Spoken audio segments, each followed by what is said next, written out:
যখন সবাই চুপ তখনই মুখ খুললেন শফিকের স্ত্রী। তার স্বামীর গ্রেপ্তারের খবরে চারিদিকে যখন হইচই চলছে, তখন তিনি সামনে এসে জানালেন তার নিজের অনুভব আর অভিজ্ঞতা। তিনি বলেছেন যে শফিককে আমি চিনি, সে কখনো কারো ক্ষতি করতে পারে না। আমি বিশ্বাস করি সত্য একদিন প্রকাশ হবে। তার এই কথাগুলো শুধু একজন স্ত্রীর আবেগ নয়, বরং একজন মানুষ হিসাবে তার পাশে দাঁড়ানোর সাহসিকতা। শফিকের স্ত্রীর বক্তব্য, কেউ কেউ বলছেন হয়তো ঘটনাটা যেভাবে প্রকাশ পেয়েছে সবটা তেমন নাও হতে পারে। তিনি আরও বলেন, সবার আগে সত্যি ঘটনাটা জানা দরকার। আমার স্বামী যদি ভুল করে থাকে শাস্তি হোক, কিন্তু দোষ প্রমাণ না হওয়া পর্যন্ত দয়া করে বিচার করবেন না।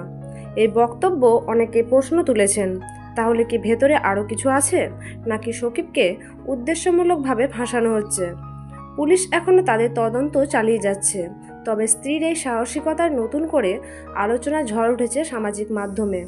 আপনারা কি মনে করেন শফিকের স্ত্রীর কথা বিশ্বাসযোগ্য? নিচে কমেন্টে জানাতে ভুলবেন না। ধন্যবাদ।